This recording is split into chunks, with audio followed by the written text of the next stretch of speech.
మాండూక్యోపనిషత్తు అద్వైత ప్రకరణము, దానిలో గౌడపాదాచార్యుల వారి యొక్క కారికలు 17వ కారికవి అవి చెప్పేంతవరకు. ససిద్ధాంత వ్యవస్థాసు ద్వైతినో నిశ్చితా దృఢం పరస్పరం న విరుధ్యంతే పరస్పరం విరుధ్యంతే ధైర్యం న విరుధ్యతే. కాబట్టి ఇది ఈ ద్వైతవాదులు ప్రపంచంలో నానా రకాలుగా ఉంటారన్నమాట. ఇక్కడ అయినా సరే ఎక్కడైనా సరే ద్వైతవాదం అనేది ఉంటుంది. ఇక్కడ ఈ ద్వైతవాదాన్ని పెట్టుకొనే ఈ యొక్క వేదాంతవేత్తలు, వేదవేత్తలైనటువంటి మహర్షులు ఈ స్వాభావిక దోషాన్ని అనుసరించి ద్వైతం ఉంది అని కనుక్కున్నారు. దానికి ఒక శాస్త్రం సిద్ధాంతం ఏమి లేదు. ద్వైతానికి శాస్త్రము సిద్ధాంతము ఏముండవు. స్వాభావిక దోషం అది, అజ్ఞానం. అందుకనే ద్వైతానికి శాస్త్రం ప్రమాణం కాదు. ద్వైత నివృత్తి, ద్వైతం యొక్క మూలం ఏమిటి, దానికి ప్రమాణం ఉంటుంది. ద్వైతానికి మూలము, ద్వైతం నివృత్తి ఎలా చేయాలి, దానికి ప్రమాణం ఉంది. కానీ ద్వైతము ఇట్సెల్ఫ్ ప్రామాణికమైనది కాదు. అదే అవిద్య. అవిద్యకి ప్రమాణం ఎలా అవుతుంది శాస్త్రం? అవిద్య నివృత్తికి అవుతుంది, అవిద్యకి మూలమైన తత్వానికి అవుతుంది. అందుకని అది ప్రమాణంగానే ఎక్కడైనా ఉంటే అది అన్యార్థత్వాతే, వేరే అర్థం ఉంటుంది. అందుకని పరాపర విద్యల గురించి శాస్త్రం చెప్పినా ఒకటి నిషేధం చేసేదానికే చెప్తుంది. కాబట్టి నిషేధ విషయంలో ప్రమాణం, ప్రవృత్తి విషయంలో ప్రమాణంగానే అది అర్థవాదం. ప్రవృత్తి విషయంలో ప్రమాణం అయితే అర్థవాదం, నిషేధ విషయంలో అయితే ప్రమాణం అర్థవాదం కాదు. నివృత్తి నిషేధము అర్థవాదం కాదు, అంటే ప్రశంసా విషయం కాదు అది. కాబట్టి ద్వైత విషయాల్లో ఎక్కడైనా సరే స్వర్గకామం ఏ చేత అని చెప్తే, స్వర్గం కోరేవాడు యజ్ఞం చేయవలే అని ఉంటుంది. దానికి శాస్త్రం ప్రమాణం కాదు, స్వభావ దోషాన్ని అనుసరించింది. అనువాదిత్వాత స్వభావ దోషం ఉంది.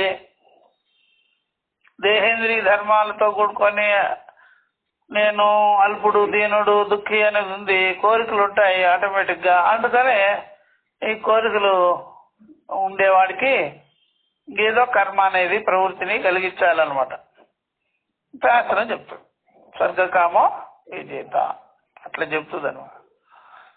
అంతేగాని అది ఔపచారికంగా అర్థవాద రూపేణ ప్రమాణం, స్వాభావిక దోషాన్ని అనువాదం చేసింది. అది స్వాభావిక దోషాన్ని అనువాదం చేసింది. చెప్పారు ఇదివరకు కూడా అది. అంతేగాని అది ఏదో సమ్యక్ జ్ఞానం కలిగిద్దామని, అవిద్య నివృత్తి చేద్దామని కానే కాదు. ఇంకా దాంట్లో విరోధాలు ఉంటాయి, పలు రకాలుగా ఉంటాయి. అందుకని వాళ్ళు అద్వైతము అనేటప్పటికి నానాత్వం కాబట్టి, ఏకత్వం కాదు కాబట్టి, ఒకే విధం కాదు కాబట్టి, భేదములు ఉంటాయి కాబట్టి, భేదములు ఉండే వాళ్ళకి విభేదాలు కూడా ఉంటాయి, విరోధాలు కూడా ఉంటాయి. అందుకనే ఒకరికొకరు వైరం పెట్టుకునే ఉంటారు. కానీ అద్వైతం అయితే నా విరుద్ధ్యంతే. అద్వైతం మాత్రం ఏ విరోధం చేయనే చేయదు. అద్వైతం వస్తు దృష్టే ఉంటుంది, స్వరూప దృష్టే ఉంటుంది, మూలమే ఉంటుంది. అందుకనే ఈ తాడు ఎందు పాములే అవిద్యాకార సర్పం కాబట్టి, ముత్తిపు చిప్పును చూశాను వెండి అనుకున్నాడు కాబట్టి దానంతటా అదే పోతుంది. లైట్ ఉండి ప్రకాశం ఉండినట్లయితే భ్రాంతి సర్పం ఉండనే. దానికోసం ఏమి ప్రత్యేకమైనటువంటి యుక్తికి పొందించుకోవాల్సింది ఏమీ లేదు. దానికి ఒక ప్రమాణం అక్కర్లేదు. అదే విద్యాకాలంలో అలా అనిపించింది అంతే. అందుకని వాళ్ళు ద్వైతాన్ని గురించి ద్వైతులతోనూ విరోధం పెట్టుకోరు. ఎందుకంటే అవన్నీ ఆ తత్కాలంలో అలా గోచరం అవుతాయి, దుష్ట నష్ట స్వభావం కలిగి ఉంటాయి, మరలా యథాప్రకారంగా అది నివృత్తం అయిపోతుంటుంది. కాబట్టి వాళ్ళకి ఎవరి మీద విరోధం లేదు. అంటే అద్వైత దృష్టి కనుక, ఏకత్వ దృష్టి కనుక అదే వాళ్ళకి మీనింగ్, వేరేది కాదు అనమాట. అందుకని వైద్యం చేయరు, ఎవరిని చేయరు. కాబట్టి వాళ్ళ దృష్టి ఏమిటాయి అంటే స్వరూప దృష్టి తప్ప రెండవదిగానే. ఇవి చెప్పిన తర్వాత ఇప్పుడు 18వ కారికలో ఎందుకని ఈ ప్రకారంగా వాళ్ళు విరోధం చేయరు అంటే కేన హేతున తై ద్వైతున ద్వైతులతో ఏ కారణం వల్ల విరోధం చేయరు, నా విరుధ్యతే ఇది ఉచ్యతే. ఈ విషయాన్ని చెప్తున్నారన్నమాట. అద్వైతం పరమార్థో హి ద్వైతం తద్భేద ఉచ్యతే తేషాముభయతా ద్వైతం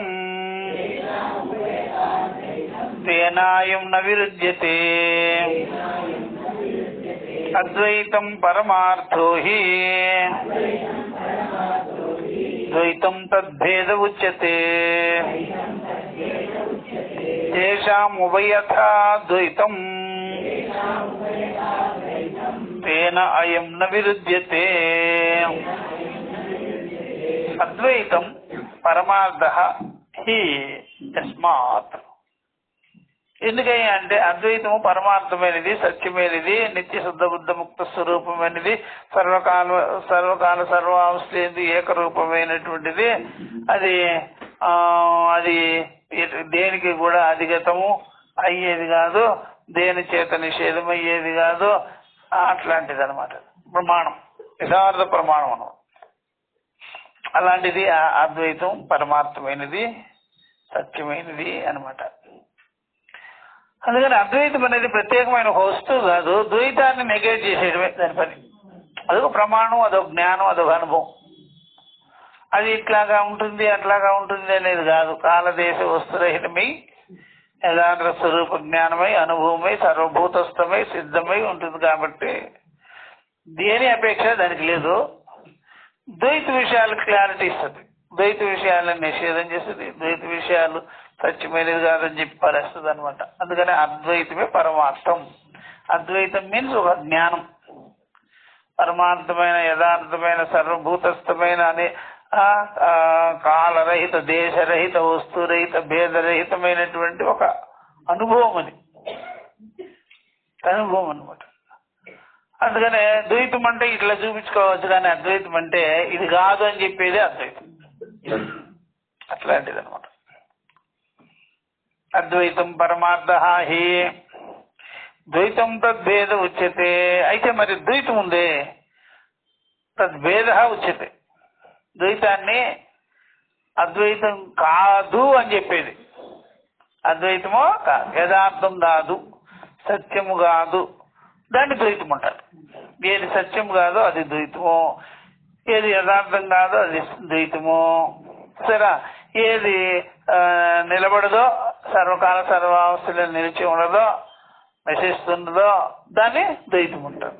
ద్వైతం అంటే ఇప్పుడు లోకంలో ఏదైనా సరే, లోకంలో మొత్తం కలిపి తీసుకోవాలి. ద్వైతం అంటే ఈ జగత్తే ద్వైతం,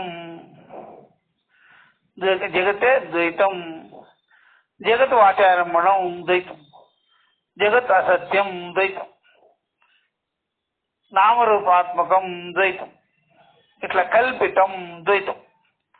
దీన్ని ద్వైతం అంటారు. ఏది కల్పితమో, ఏది నామరూపాలో, ఏది వాచారంభణమో, ఏది నశిస్తుందో, ఏది యథార్థం కాదో, ఏది దేనికి ఉనికి స్వతహా ఉనికి లేదో దాన్ని ద్వైతం అంటారు. ద్వైతం అంటే ప్రత్యేకంగా ఇది అని చెప్పలేము. అసలు మొత్తం ఉండేదే అది, ఉన్నదే అది. మన కంటి ముందున్నది, కంటి ఎందున్నది, కంటికి వెనకాల ఉన్నది, అహంకార పర్యంతం ఉన్నది, అజ్ఞానం పర్యంతం ఉన్నది, అవ్యక్తాత్మకంగా ఉన్నది, 3 అవస్థలైనది. చూసారా, 3 అవస్థలు కూడా ద్వైతమే. దాంట్లో పరమార్థం నువ్వు తెలుసుకోగలిగితేనే. పరమార్థం తెలుసుకోవాలంటే ఇవన్నీ నివృత్తం కావాలి. కాబట్టి ద్వైతం తద్భేద ఉచ్యతే తేషాం ఉభయత ద్వైతం తేనాయం న విరుధ్యతే. కాబట్టి ద్వైతవాదులు ఎవరైతే ఉన్నారో 2 ప్రకారాలుగా ద్వైతమని, అద్వైతమని, పరమార్థమని, అపరమార్థమని, సత్యమని, అసత్యమని, ఆత్మని, అనాత్మ అనుకుంటారే, బోతార్ ద్వైతమే. అట్లా వాదాలు ఉంటే, వాదరహితమైనది ఏదైనా ఉంటే దాన్ని అద్వైతం అంటారు. ఎప్పుడైనా అద్వైతాన్ని కూడా వాళ్ళు ఒకదానికి అది భిన్నమైనది అని చెప్తే ద్వైతమైపోతుంది. ద్వైతానికి భిన్నమైనది అద్వైతము అన్నారనుకోండి, అది ద్వైతమైపోతుంది, అది ద్వైతం అయిపోతుంది అనమాట. అంటే 2 అన్నామంటే రెండిట్లో కలిపినారనుకోండి, అది కూడా ద్వైతం కిందకే వస్తుంది, అది కూడా భేదం కిందకే వస్తుంది. అందుకని అద్వైతము అనగానే ద్వైతము నాకు భిన్నము అని మనకి అర్థం కాకూడదు, కాన్సెప్ట్ లో ఉండకూడదు. అర్థమైందా? ద్వైతము అనే వాళ్ళకి అద్వైతం ఒకటి ఉన్నది ఉండవచ్చు, అద్వైతానికి భిన్నమైనది ద్వైతము అంటారని ఉండొచ్చు. అద్వైతము అనగానే ద్వైతం ఒకటి ఉన్నది అనకూడదు. ఆ కాన్సెప్ట్ ఉంటే అది కూడా ద్వైతమే. అర్థమైందా? అట్లా అది అర్థం చేసుకోవాలి. అందువల్ల అద్వైత తత్వాన్ని ఎరిగిన వాళ్ళు మేము అద్వైతులమో వీళ్ళు ద్వైతులమో అనకూడదు. అంటే దేర్ఫోర్ అది కూడా ద్వైతం, అది కూడా ద్వైతంలోకి వస్తుంది, మీరు కూడా ద్వైతంలోకి వచ్చేస్తారు. మేము అద్వైతులమండి, మీరు ద్వైతులమండి, మేము పరమార్థవేత్తలమండి, మీరు పరమార్థవేత్తలు కాదంటే మీరు కూడా ద్వైతుల్లోనే ఉన్నారు అట్లా అనమాట. ద్వైతులు అనవలసిన మాట అది. మేము ద్వైతులము, మేము అజ్ఞానులము, మేము సంసారులము, మీరు పైన ఉన్నారు, మీరు అసంసారులు అని వాళ్ళు అనుకోవచ్చు. కానీ వీళ్ళకి రెండవది లేదుగా, వీళ్ళకి రెండవదే ఉండదు. అందుకని భేదం చూడలేరు. ద్వైతులు భేదాన్ని చూస్తారు, అద్వైతులు భేదాన్ని చూడలేరు. కాబట్టి భేదం చేయరు, కాబట్టి విరోధం లేదు. అది అట్లా లెక్క అనమాట. అందుకనే మేము అద్వైతులము మీరు ద్వైతులము అనరాదు. అద్వైతులకి రెండవది లేదు, అందరూ అని మాట కూడా కాదు. రెండవది అన్నా సరే రెండవది లేదు. మేము రెండవది వేరే వాడు అన్నా వాడికి అర్థం కాదు. రెండవది లేదు కదా అంటారు. తనకి రెండవది లేదు, తనకు బయట రెండవది లేదు. రెండవది మాట ఎత్తడు అనమాట, రెండవది ఉంది అని. అట్లాగానే అర్థమై ఉంటే అది సమ్యక్ జ్ఞానం కాకుండా అయిపోద్ది. అట్లా అంటే ఏమైపోద్ది? అందుకని వ్యవహారం చేసేటప్పుడు కూడా ఇది వ్యవహారము అద్వైతానికి భిన్నము అని ఉండదు వాళ్ళకి. ఇది వ్యవహారం కావచ్చేమో కానీ అద్వైతానికి భిన్నం మాత్రం నేను ఎట్లా చెప్పాను అంటారు. వ్యవహారము చేసిన ఈ వ్యవహారము అద్వైతానికి రెండవది అని ఉండదు, అద్వైతానికి రెండవది కానిదే అంటుంది. అర్థమైందా? ఆ రకమైన దృష్టి ఉంటుంది, అంత క్లారిటీ ఉంటుంది అనమాట. అందుకనే మనకెందుకులే వాళ్ళు ద్వైతులు మనం అద్వైతులు అని కొడతాం. అర్థమైందా? అద్వైతం కంటే రెండవది లేదని చెప్పాలి. ఏం చెప్పాలి?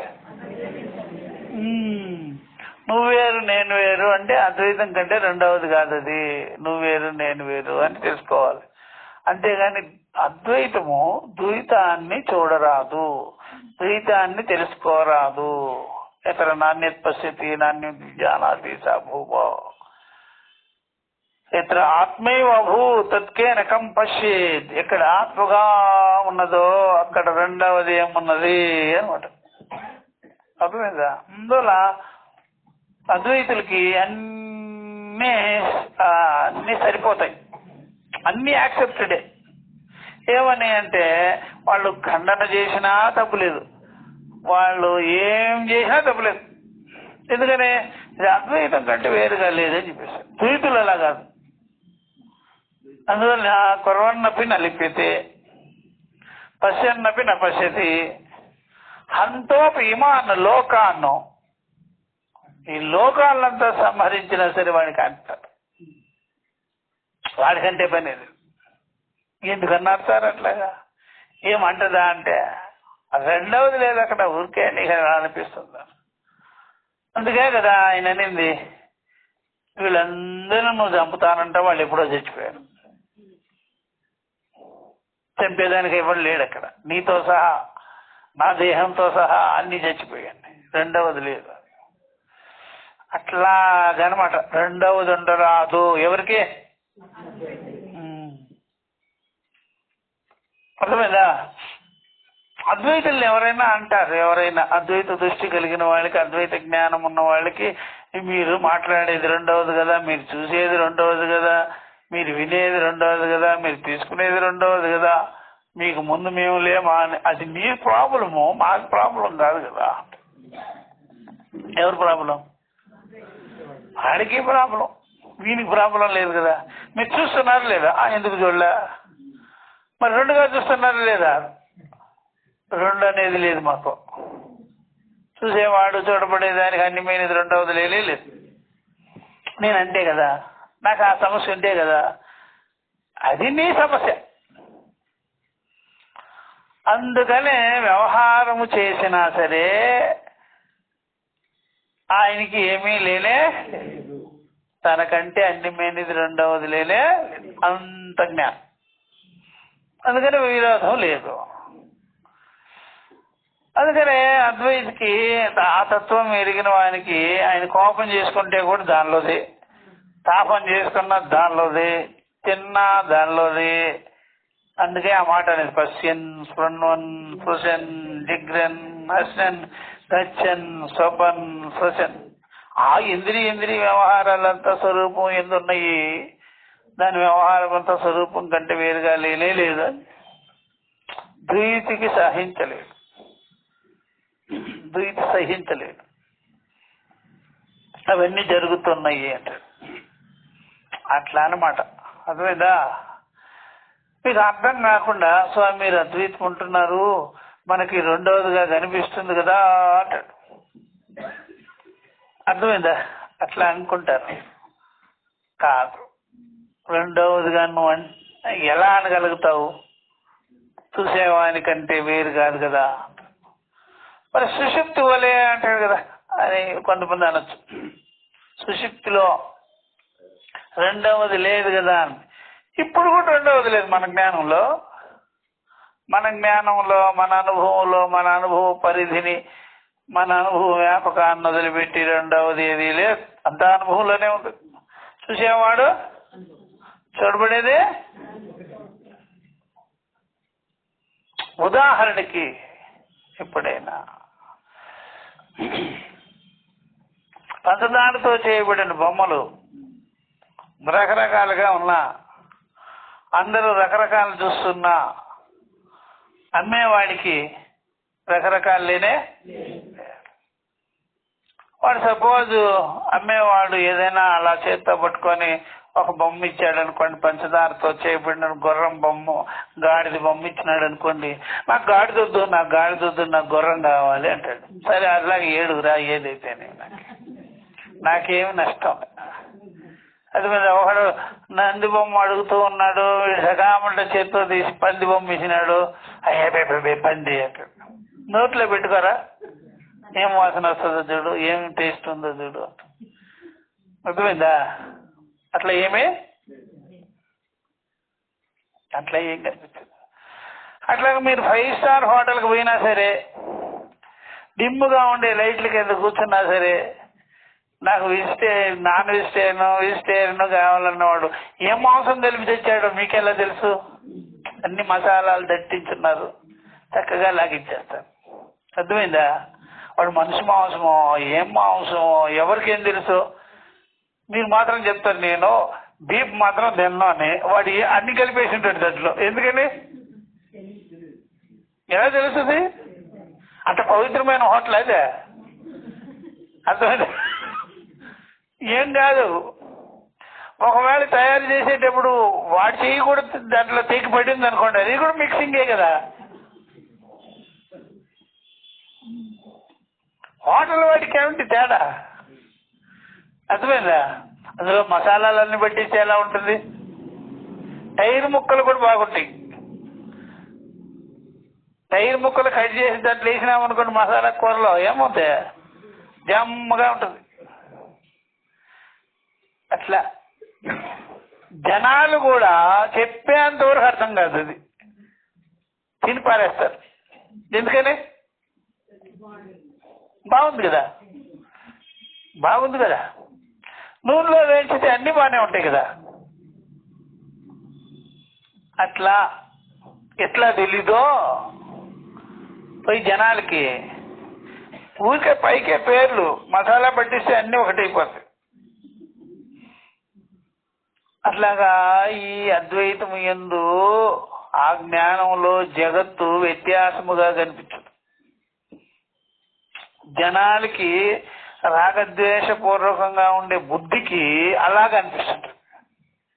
ఎట్లాగా రకరకాలుగా.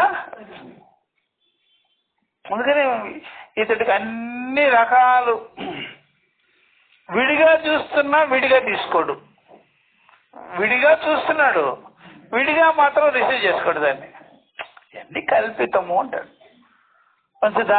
పంచదారతో చేయబడిన బొమ్మలు ఏదైతేనేమి అంతా స్వీట్ మయం. అట్లా అనమాట. ఏం తెలియదు. అట్లా అనమాట. బాగా తెలుసుకోవచ్చు. అందుకనే ఈ యొక్క ఈ ప్రపంచం కూడా అంతే. ఆధునికమైన ప్రపంచంలో ఎన్ని రకాలు ఏమేమి ఉన్నాయి ఎవరికి తెలుస్తావదు. ఎందుకని అన్ని కల్తీమయం. ఏ నూనెలో ఏ నూనె పూసినాడో తెలియదు. పకోడీలు అవన్నీ బజ్జీలు గిజ్జీలు వేసి తెగ తింటూ ఉంటాం మనం. అవన్నీ మిగులు తగులు నూనెని తీసుకెళ్ళి వాళ్ళు తయారు చేస్తారని కూడా తెలియదు మనకి. ఎలకలు పడి ఉంటాయి, బల్లులు పడి ఉంటాయి, బొద్దింకలు పడి ఉంటాయి, అన్ని నూనెలు. అర్థమైంది? ఎవరికి వెళ్ళిపోద్ది? మిరపకాయ బజ్జీలు చేసే ఒకటి దగ్గరికి వెళ్ళిపోద్ది. ఏం చూసి తెచ్చాడు? ఆ షాప్ వాడు అన్ని ఫిల్టర్ చేసి వాడికి అమ్మేస్తుంటాడు. అడుగు నూనె అంతా అన్నీ కొనిపడేస్తాడు. వీడికేం కావాలా అంటే ఇంక వేరేమేమి తెలియదు. అది ఎప్పుడైనా ఆరోగ్యం రిపేర్ వస్తే ఎక్కడికైనా ఆపోలేకపోతే అప్పుడు తెలుస్తుంది. అర్థమైంది? అప్పుడు వరకు వీడికి ఏం తెలిసే జ్ఞానమేలే. అట్లా అన్నమాట. జగత్తు అలాంటిదే.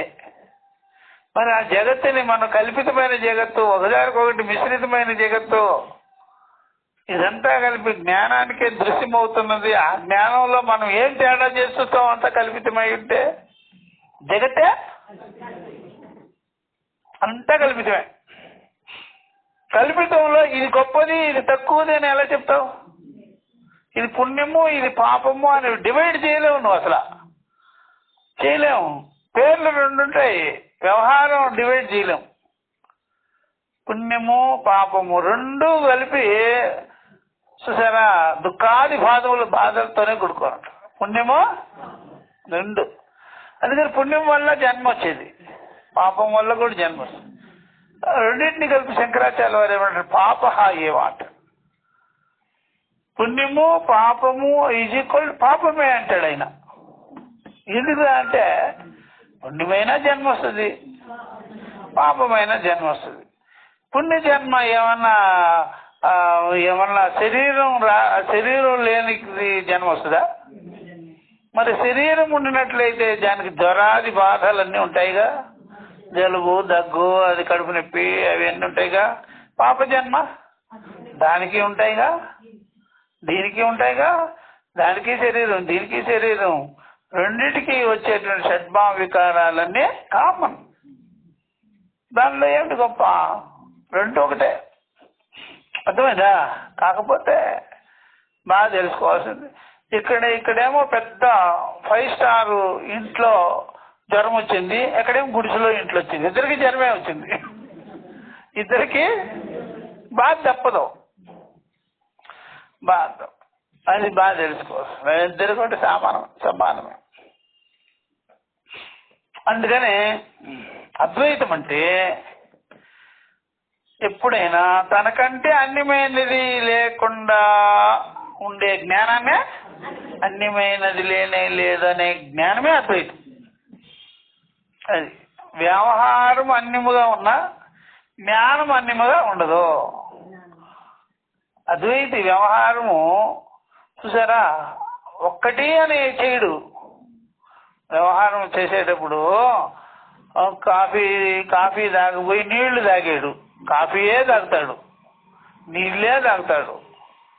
అన్ని వ్యవహారం అంతా కూడా అన్నానికి అన్నమే, టిఫిన్కి టిఫిన్మే, నీళ్ళకి నీళ్ళే, కాఫీకి కాఫీ, ఎరుపుకి ఎరుపే, తెలుపుకి తెలిపే, అన్ని వ్యవహారం అలాగే ఉంటుంది. కానీ రిసీవ్ చేసుకునే జ్ఞానం ఉంది, ఇదంతా కల్పితమై ఉన్నది అంటాడు. ఇదంతా అన్ని కల్పితమే, ఇదంతా వ్యవహారమే, కల్పితమే, అవిద్యా విషయమే, జాగ్రత్త విషయమే, ఇంద్రియ విషయమే అంటాడు. కానీ ఇదంతా పరమార్థ ఏవా అని మాత్రం అనడం.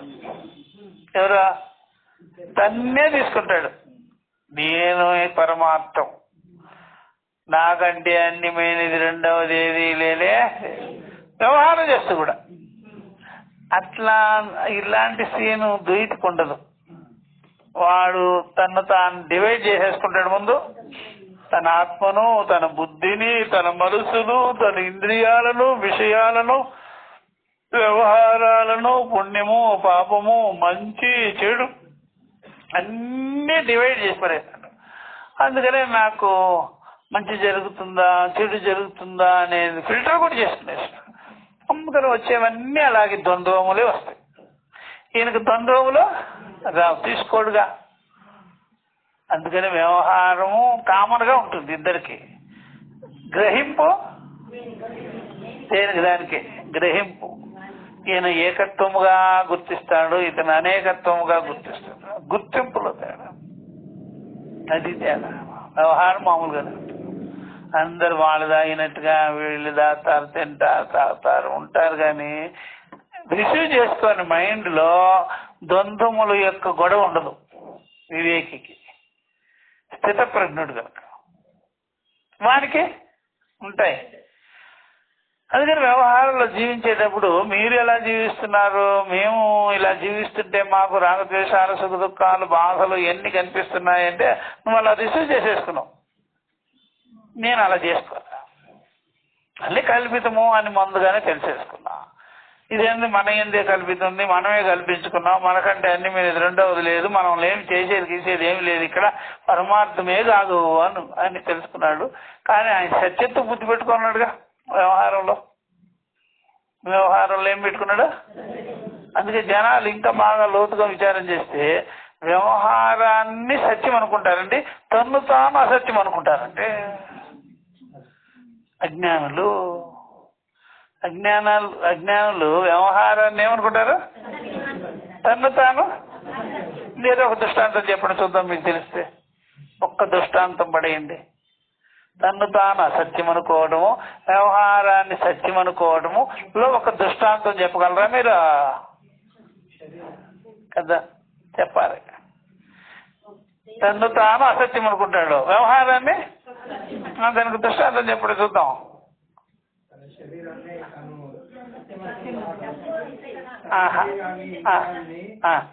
శరీరాన్ని ఇంద్రియాన్ని సత్యం వరకు వ్యవహారం చేస్తుంటారు. అయితే వివేకం తెలిసిన తర్వాత అది కాదు నాకు పాయింట్ ఇక్కడే. అట్లా కాదు. ఇప్పుడు తన్ను తానేమో అసత్యం అనుకుంటాడు, వ్యవహారాన్ని సత్యం అనుకుంటాడు. అదేమిటో నాకు చెప్పాలి దృష్టాంతం చెప్పను. ఇంకా చక్కగా సింపుల్ గా ఉండాలి. కాదు చూడండి, నేను చెప్తా. ఇది నన్ను కాపాడుతుంది, నేను అల్పుడిని. అది ఈ ధనం నన్ను కాపాడుతుంది అంటే ధనానికి సత్యత్వం ఇచ్చాడు, ధనానికి గ్రేట్నెస్ ఇచ్చాడు. లేకపోతే ఒక రాయి, ఆ రాయి నన్ను ఉద్ధరిస్తుంది అనుకుంటాడు, ఒక జెమ్స్ పెట్టుకొని ధనం పెట్టుకొని ఇల్లు నమ్ముకుంటాడు, శరీరం నమ్ముకుంటాడు, అన్నిటిని నమ్ముకుంటాడు, తనను మాత్రం నమ్ముకోడు, కాన్ఫిడెన్స్ లో తీసుకోడు. తన మీద తనకు కాన్ఫిడెన్స్ లేదు. వాళ్ళు ఉద్ధరిస్తారు, వీళ్ళు ఉద్ధరిస్తారు, ధనం ఉద్ధరిస్తుంది, మందులు ఉద్ధరిస్తుంది, అది ఉద్ధరిస్తుంది అని ప్రాహలాడుతుంటాడు. అప్పుడు ఎవరి మీద ఎక్కువ ఏం పెట్టుకున్నాడు? జగత్తు మీదే పెట్టేసినాడు. అంతా సత్యత్వ దృష్టి అంతా తన మీద. దుఃఖానికి కారణం అది. ఇప్పుడు జగత్తు దుఃఖం వేసిందా? ఈదు తీసుకోదు, ఏమి లేదు అక్కడ. వీడి మీద మాత్రం అసత్యమని భావించాడు, అల్పుడని భావించాడు, పాపి అని భావించాడు. నన్ను ఉద్ధరించేది ఈ జగత్తే, ధనధాన్యాలు, వస్తువులు, వాహనాలు అనే కదా. నువ్వు దేవుడు కూడా ఉద్ధరిస్తాడు, నేను అల్పుడిని అంటే కూడా నీకు దుఃఖం తప్పదు. ఎందుకని అన్నీ చేసేసినాడుగా, అన్నీ చేసేసాడు అంతే. ఇది పాయింట్. అందువల్ల తను తాను అసత్యం వేయాలనుకున్నాడు. ఈ జగత్తుని విషయాలని సత్యం ఎందుకు అన్నప్పుడు కారణం ఇదే. వాటిని నమ్ముకుంటున్నాడు, వాటి మీద డిపెండ్ అయ్యి ఉన్నాడు, వాటికి సాష్టాంగం చేసేస్తున్నాడు. వీడు మాత్రం ఏమి లేకుండా అయిపోయాడు. అందుకని మనిషికి దుఃఖం, బాధ. అర్థమైందా? అది నమ్ముతాడు. అది బాగా తెలుసుకోవాలి. అందుకని ఇప్పుడు పేషెంట్ ఉంటాడు, హాస్పిటల్లో చేరిన పేషెంట్ ఏమో మందులు నమ్ముతాడు, డాక్టర్ ఏమో డబ్బులు నమ్ముతాడు. అబ్బా ఏం లాజిక్ అదే. అది పేషెంట్ మందులు నమ్ముతాడు. ఆ ఇంజక్షన్ వల్ల నాకేమో అయిపోద్ది, దీనివల్ల నేను ఏదో అయిపోతానంటాడు. వాడేమంటే ఆ ఫీజు వల్ల నేను గొప్పవాడిని అయిపోతానని వాడు. ఎవరు? డాక్టరు తీసుకుంటూ ఉంటాడు డబ్బులో. వీడేమో ఇస్తూ ఉంటాడు. వీడు ఇచ్చేది మందులకి, వాడు పుచ్చుకునేది, వాడు ఇచ్చేది డబ్బులకి. అప్పుడు వాడికి డబ్బులు సత్యమైంది, వీడికి మందులు సత్యమైంది, తాను మాత్రం అసత్యమయ్యాడు. డాక్టర్ తాను అసత్యంగా భావించాడు, పేషెంట్ తను తాను అసత్యముగా భావించాడు, మందులు సత్యమైంది, ధనం సత్యమైంది. ఇదే అన్నమాట. తన్ను తాను సత్యమని భావించకపోవడం వల్ల కారణం ఇది. ఉందా లేదు అందరికీ? అది కాబట్టి జగత్తుని ద్వైతమని, అసత్యమని ఎప్పుడైతే మనం తెలుసుకుంటామో దానిలో నుంచి గ్రహింపు ఏముండదు. ఇక ఇదంతా నా చేత మయా కల్పితం ఏతద్ జగత్ మమ మాయ విసర్జత ఇది అని క్లియర్గా అర్థము. ఇప్పటికి కూడా అదే కాన్ఫిడెన్స్ ఉంది జనాలకి. నేను ఏమి లేదో, నా దగ్గర ఏమి లేదో, ఏదో బయట నుంచి రావాలి అనేది కదా. సత్యత్వ దృష్టి బయట ఉంది, అది బాగా తెలుసుకోవచ్చు. అందుకని కనుక అద్వైతి తనకంటే అన్ని మీద రెండవది లేదు, ఆ విధంగా అనిపించినా సరే అది నిజమైనది కాదు అని తెలుసుకున్నాడు. ఆ విధంగా తోచినా. అందువల్ల అద్వైతం పరమార్థో హి అని చెప్పి, అద్వైతమే పరమార్థం, ఆత్మయో పరమార్థ. అది మనం తెలుసుకోవాలి. అందుకని మనం ఎంత సంపాదించినా సరే సత్యత్వాన్ని రీచ్ కాలేకపోతున్నాం. ఎందుకని? సత్యత్వాన్ని చేరుకోలేకపోతున్నాం. ఎంత సంపాదించినా, ఎన్ని చేసినా సరే. ఎందువల్ల? తాను సత్యము కాదు అన్నప్పుడు తనకంటే అన్యమైనది సత్యము దొరకదు, ఉండనే ఉండదు. తానే సత్యం. తనకంటే సత్యమైన వస్తువు ఎక్కడ ఉంటుందయ్యా? సరే, సత్యమైన వస్తుంది అనుకున్నావు, భ్రమలో పడ్డావు. మరి ఎంతకాలం నుంచి చేస్తున్నావు, ఇంతవరకు సత్యాన్ని రీచ్ అవ్వగలదు నువ్వా అంటే ఏమంటాడా? ఏమంటాడు? ఇక చెప్పండి, ఏమంటాడు? నేను సంపాదించిందంతా సంపాదించేసినాను, ఇప్పుడు సంపాదించిన దానికి శాంతి అనే పిల్లలు పుట్టాలి. ఎలా పుడుతుందయ్యా? సంపాదించేసినానన్నీ, ఇప్పుడు దాంట్లో నుంచి ఒక పిల్లలు పుట్టాలంటే ఏమిటి? శాంతి అనే పిల్లలు పుడతారండి. ఏం పుట్టరు దాంట్లో నుంచి. నువ్వు ఏమేమి సంపాదించావో అశాంతి అనే పిల్లలు పుట్టిస్తుంది కానీ అది బర్డెన్ అనే పిల్లలు. శాంతి అనే పిల్లలు మాత్రం, సుఖం అనే పిల్లలు మాత్రం పుట్టవో రావు దాంట్లో నుంచి. ఎందుకని? షడ్భావ వికారాల్లో ఏం సుగంధ ద్రవ్యాలు ఉంటాయి? షడ్భావ వికారాల్లో సుగంధ ద్రవ్యాలు ఏమి ఉండవేగా. అట్లా వీడు వెయిటింగ్లో ఉంటాడు, వస్తుంది వస్తుంది వస్తుంది. అందుకని వచ్చేదేదో వచ్చేసింది, ఎప్పుడో తెలుసుకోవాల్సిందే మిగిలింది. ఎక్కడ వచ్చేదేదో అన్ని వచ్చినాయి, దేహం వచ్చింది, దేహానికి కావాల్సింది వచ్చింది, ఒకటే రాలే. ఏమిటిది? నీ జ్ఞానం లేదు, జ్ఞానం రాలే. దానికోసం నువ్వు ట్రై చేసుకుంటా, వాటిలోనే ట్రై చేస్తున్నావు. మిగులు తెగులు టైం ఉంటుంది కదా చివరి రోజులో, అది కూడా దాంట్లోనే చూసుకుంటాడు. ఏమని? చివరి రోజులైనా వచ్చేస్తుందని. చివరి రోజుల్లో వస్తుందా? ముందు రోజులు రాలేదని. ఇంతకాలం రాలేదు, చివరి రోజులు వచ్చేస్తుందా? వాటిలో నుంచి ఏమి రాదు, ఊరికే అంతే. అట్లా అయిపోద్ది జీవితాలు. కానీ తన్ను తాను అసత్యమని ఎప్పుడైతే తెలుసుకుని ఉన్నాడో, భావించుకుని ఉన్నాడో, నిశ్చయం చేసేసినాడో, ఇంకా అయిపోయా నీ జీవితం ఖాళీ, ఇంకా అయిపోయా. అందువల్ల తను తత్సత్యం సా ఆత్మ ఎందుకు చెప్తుంది? అది నీవే సత్యమై ఉన్నావు, నీ ఆత్మే సత్యమై ఉన్నది, నువ్వే సత్యం, నువ్వే ఆత్మవి అని ఎందుకు చెప్తుంది అది? అట్లా అనమాట జనాలు.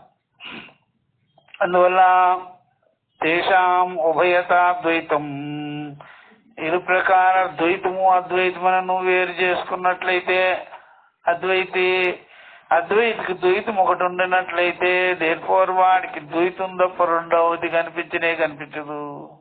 తేనాయం న విరుధ్యతే అని చెప్పేశారు. అందువల్ల ఈ కారణం వల్ల అద్వైతంతో దేనికి విరోధం లేనే, అది తెలుసుకోవాలి.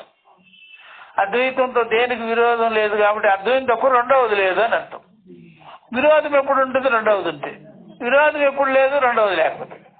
రెండవది లేకపోతే విరోధం లేదు, రెండవది ఉంటే విరోధం ఉంటుంది. జ్ఞానికి రెండవది ఉండి కూడా రెండవది కాదు, రెండవది ఉండి కూడా రెండవది కాదు. అజ్ఞానికి రెండవది ఉండి విరోధం వచ్చింది అన్నమాట. ఎందుకంటే రెండవది ఉంటేనే విరోధం. వీడికి రెండవది అనేది ఉండడము కల్పితమే, చూసారా, ఉండడమే కల్పితం కాబట్టి విరోధం లేనే. ఎందుకనగా అద్వైతము పరమ సత్యమైనది, దాని భేదము కార్యము, దాని భేదం అంటే దాని ఎందుకు కల్పింపబడినటువంటి కార్యమే ద్వైతము అని బ్రహ్మవేత్తల చేత చెప్పబడి ఉన్నది. అద్వైతవాదులకు రెండు ప్రకారములుగా, ఆ ద్వైతవాదులకి ఎవడైతే ద్వైతులు ఉన్నారో, నామరూప వ్యవహారములు చేయవారు, వాళ్ళు నేను నాది అనుకునే వాళ్ళకి రెండు రకాలుగా అనిపిస్తుంది. జగత్తు సత్యమని అసత్యమని, పరమార్థమని అపరమార్థమని అనిపిస్తుంది. కాబట్టి వాళ్ళకి రెండు ప్రకారాలుగా కూడా ద్వైతం అయ్యింది, రెండు ప్రకారాలుగా కూడా. అందుకనే ఎవరైనా సరే, మీరు ఎవరైనా సరే ద్వైతులు పోయి అద్వైతులతో మేము వివాదం పెట్టుకుంటాము అన్నారు అనుకోండి, వాడు అనొచ్చు. అట్లాగా ద్వైతులు వెళ్ళి మేము అద్వైతులతో పోటీ పడతాము అనొచ్చు. అద్వైతులు పోయి మేము ద్వైతులతో పోటీ పడతాము అనకూడదు. ఎందుకని? నీకు ఒక ద్వైతి కనిపిస్తున్నాడా, వాడి మొహం ఒక ద్వైతం, వాడేం ద్వైతుందా? నీకు రెండవదే లేదు కదా, వాడెలా వాగుతూ ఉంటాడు, నీకేం పోయా? వాడికి మానం అపమానం అన్నీ ఉంటాయి, నీకే అంటాయా కరువా? అందుకనే మీరు అద్వైతాన్ని నిలబెట్టినట్లయితే మీకు ₹1,00,000 ఇవ్వబడును అని అద్వైత కానీ పోయినట్లయితే వాడికి అద్వైతమే తెలియలేదని అర్థం. అర్థమైందా? అది ద్వైతి, నేను ద్వైతాన్నే ప్రూఫ్ చేస్తాను, అద్వైతాన్ని నేను నెగేట్ చేస్తాను అని వాడు ₹1,00,000 వాడు కొట్టేయచ్చు కూడా. ఎందుకని? ప్రూఫ్ అయిపోద్ది. అది ఏది? ద్వైతం ప్రూఫ్ అయిపోద్ది. దాన్ని జనాలంతా తీసుకొచ్చి నమ్మించేస్తాడు. ఎందుకని? నమ్మేదానికి కూడా రెడీగా. ఏమంటే ఇది రెండుగా కనిపిస్తుందా లేదా చూడండి అంటే అందరూ అవును అంటారు.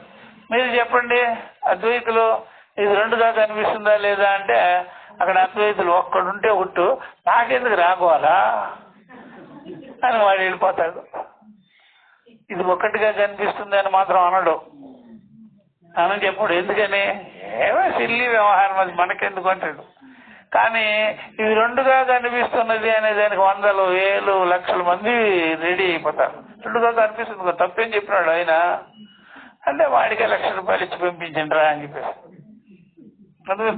అద్వైతం పోయి నీకు ఒక్కటిగా కనిపిస్తుంది అని మాత్రం చెప్పరే. ఎందుకని రెండుగా కనిపిస్తుంది అద్వైతం కూడా, రెండుగా కనిపిస్తుంది అద్వైతం కూడా.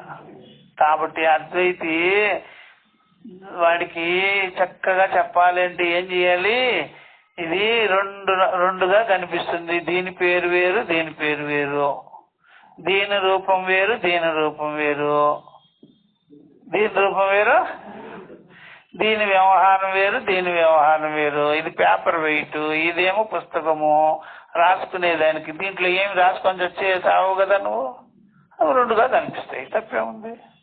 కానీ ఒక్కటిగా ఎలాగా అని నువ్వు అడుగు, నేను చెప్తా. అప్పుడు ఈ రెండింటిని చూసింది ఎవర్రా, కన్యాగా. మరి కంటిలో రెండా ఒకటా, ఒకే రూపం. ఇది దీని పుస్తకం అనేది పేపర్ వెయిట్ అనేది ఏం వాడేవరో నోరేగా, ఆ నోరు ఒకటేనా రెండా. మరి ఈ రెండు కలిపి సంకల్పాలు ఎక్కడ పెట్టాలి, మరి రెండా ఒకటే. అదే ఆ మనసులో పెట్టిన రెండు సంకల్పాలని ప్రకాశించేది ఎవర్రా, చైతన్యం ఒకటేగా. ఈ ప్రకారంగా ఇదంతా ఒకటే నేను చెప్తే నీకు అది అర్థమే కాదుగా. ఎందుకని నీకు ఈ దృష్టే కానీ ఈ దృష్టి లోపలికి పోయే దృష్టి లేదు. ఎప్పుడో నువ్వు ప్లాట్ఫారం మీదకి వచ్చేసినావు, బజార్లోకి వచ్చేసినావు. బజార్ మనిషి నువ్వు, సంసారం ఎవరా, బజార్ మనిషి. ఆడికి అర్థమయ్యేది ఏంటి, అంతర్ముఖమే లేదు మనకి, అవునా కదా. అంతర్ముఖం ఉందా, లేదు. బజార్ మనిషికి ఏంటి అంతర్ముఖం అయ్యేది, ఎప్పుడు చూసిన బజార్లో ఉంటావు. నామరూప విషయాల్లో శబ్ద స్పర్శ రూప రసగంధాది బజార్లో తిరుగుతూ ఉంటే వాడికి ఏం అర్థమైతే వస్తుంది, అవునా కదా. అది బాగా గుర్తుపెట్టుకో. ఈ ప్లాట్ఫారం గాడికి అర్థమయ్యేది ఏమి ఉండదు ఇక్కడ. ఆ ఊరికే నువ్వు అంతర్ముఖంగా నిలబడు, నీకు అర్థమవుద్ది. ఎప్పుడైనా ఎక్కడ కూర్చున్నా సరే, గుళ్ళో కూర్చున్నా ఇంటి సోదే చెప్పాడుగా. ఇప్పుడు బజార్లోనే ఉన్నట్టేగా, గుళ్ళో ఉన్నట్ట బజార్లో ఉన్నట్ట. గురువుగారు కూడా చెప్పేది మానేస్తే ఇంక మొదలు పెడతారు ఇంటి విషయాలన్నీ.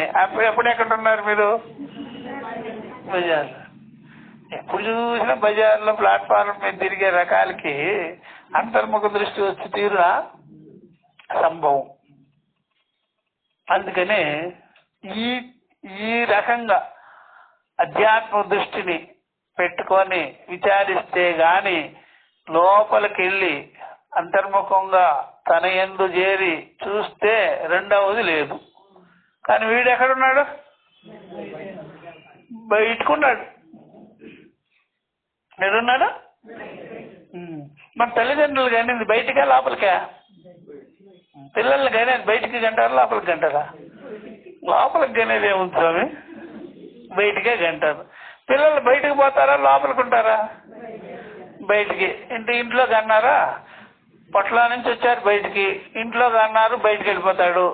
బయటికి వెళ్ళి చదువుకుంటాడు కదా, చదువుకున్న తర్వాత ఉద్యోగం బయటికే, తర్వాత విదేశాలు కూడా బయటికే. ఎప్పుడు చూసిన బజార్లోనే ఉన్నాడు. అర్థమైందా, లోపలికి ఎక్కడ తెచ్చాడు.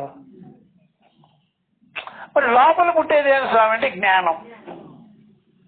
ఇది ఆత్మపుత్రుడు. మీరు జ్ఞానం కలిగించుకుంటే అది బయటకు రాదు. ఇది ఏమై ఉంటుందా, నేను నా స్వరూపం బ్రహ్మము, మత్స్వరూప బ్రహ్మ ఏవ అహమస్మి బ్రహ్మ. అది లోపలదే బయటదా. నేను యజమానిని బయట లోపల, నేను డాక్టర్ని బయట లోపల, నేను వ్యాపారస్తుని బయటదే లోపల, నేను ఇంజనీర్ని బయట లోపలడా, అంత బయటే. అహమస్మి బ్రహ్మ అనేది లోపల బయట. మరి లోపల పుట్టించుకోవాలి. జ్ఞానపుత్రుడు పుట్టాలంటే ఎక్కడ పుట్టాలా, ఈ ద్వైత పుత్రుడు అజ్ఞానులు పుట్టాలంటే ఎక్కడ, బయట. అని ఏదైనా సరే, నేను వ్యాపారస్తున్నా బయటే, డాక్టర్ అన్నా బయటే, ఇంజనీర్ అన్నా బయటే, రాజకీయ నాయకుడు అన్నా బయటే, సంసారన్నా బయటే. ఇదంతా బయటదే కదా. నేను బ్రహ్మస్వరూపుణ్ణి అనేది బయట ఎక్కడైనా చూపించండి, దాన్ని చూద్దాం. అందుకనే బయట పుత్రులనే కంటున్నాం. అర్థమైందా? అదేమిటి? ఏం సంతానం అదే? కౌరవ సంతానం.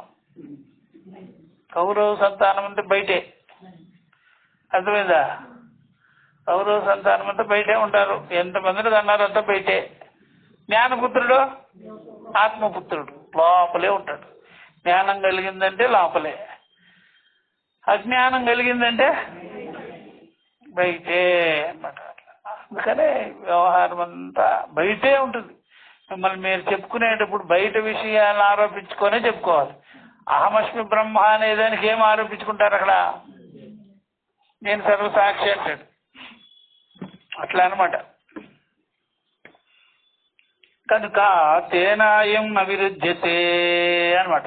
అందుకని ఎప్పుడైనా సరే మనకి ఏదైనా దేహేంద్రి సంఘాతమైన విషయముగా అని మనలో నుంచి బయటకు వచ్చినట్టయితే అదంతా బయటికే దానికి బయటికే వెళ్ళిపోవటం అంతే.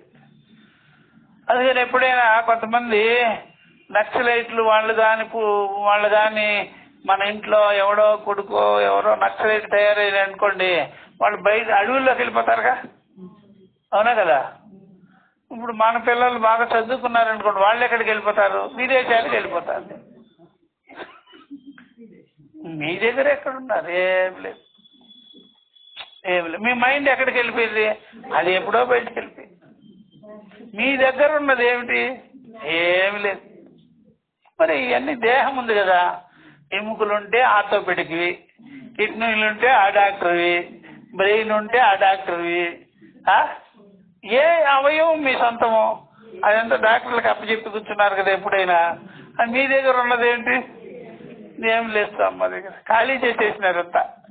అందుకని అంతేనా? కొడుకులు కన్నారు, కూతుళ్ళు కన్నారు, బయట తోలేరు.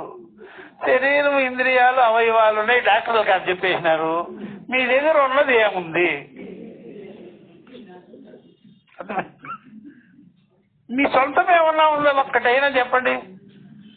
ఏ ఏలు గురించి అయినా మీరు సొంతంగా ఇస్తే చెప్పలేరు. అంటే డాక్టర్కి తెలుసండి అంటే అందరికి అప్పచెప్పే. దేనికి దానికి స్థూల శరీరము ఇట్లాగా అప్పచెప్పే బయటికి. స్థూల శరీరం డాక్టర్లకు అప్పచెప్పే. సూక్ష్మ శరీరం అది కూడా బయటికి వెళ్ళిపోయా మోహమకారాలతో. మీ దగ్గర ఏమీ లేనే, సర్వశూన్యం. ఒక్క జ్ఞానం ఉంటేనే మీ దగ్గర మిగిలేది. ఆ జ్ఞానం అసలు లేదు కదా. మొత్తం దేనికి పాటలు ఊడిపోయినాయి. మీ దగ్గర ఏమీ లేదు. జ్ఞానం ఉంటే మిమ్మల్ని వదిలిపెడదాం, అజ్ఞానం ఉంటే మిమ్మల్ని వదిలేస్తుంది. కాబట్టి మీ దగ్గర ఏమీ లేదు. అనుకునేదానికి కూడా వెళ్ళి బాగా ఆలోచన చేయండి. ఏమన్నా ఉంటే ఒట్టు. ఏం లేదు. ప్రతి అవయవము ఆయా వైద్యుని సొంతం. అర్థమైందా? ఆయా వైద్యుని కూర్చున్నాయి మేరే పాస్ అంతే. కాబట్టి అద్వైతం పరమార్థో హి యస్మాద్వైతం నానాత్వం తస్య అద్వైతస్య భేదః తస్య కార్యం ఇత్యర్థః. ఏకమేవ ద్వితీయం తత్తేజో అసృజత ఇతి శ్రుతేః ఉపపత్తేశ్చ స్వచిత్త స్పందనా భావే సమాధౌ మూర్ఛాయాం సుషుప్తౌ చ అభావాత్. ఇది అండర్లైన్ చేసుకోవచ్చు.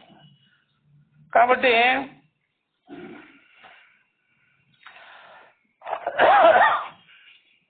ఇక్కడ అద్వైతం పరమార్థో హి అన్నారు కదా. అద్వైతము పరమార్థమై ఉన్నది. యస్మాత్ ఎందుకంటే ద్వైతం అనేది నానాత్వముగానున్నది. తస్య అద్వైతస్య భేదః తస్య కార్యం ఇది అర్థః.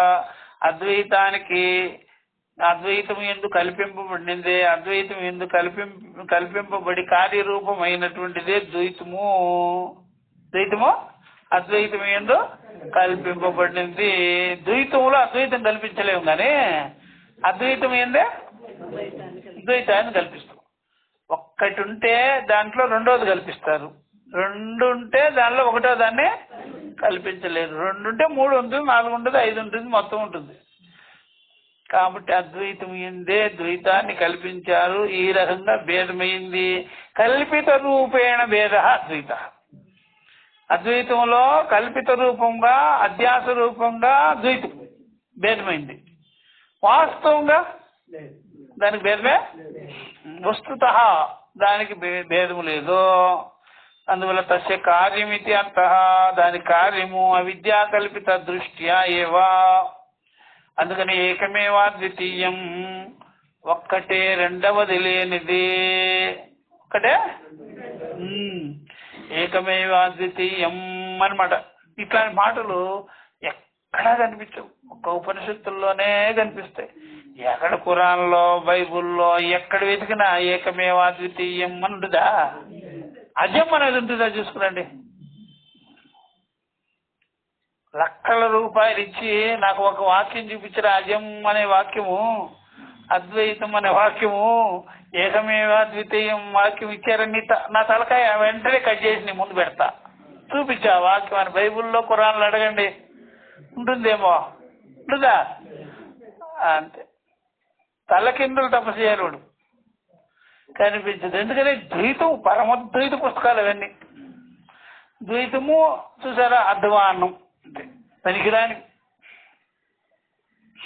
ఏకమేవా ద్వితీయం చాంద్రోగ్యం తత్తేజో అసృజత తత్ అద్వితీయేన అద్వైత స్వరూపేణ అద్వైత స్వరూపేణ తేజ అసృజత.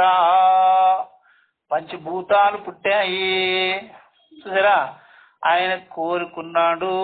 తేజ అంటే సృష్టి, తేజ అంటే సృష్టి. అసృజత అంటే ఒక్కదాని యందే ద్వైతాన్ని కల్పించడం జరిగినది. ఇది శృతే. ఉపపత్తులతో కూడా చూసుకోవచ్చును.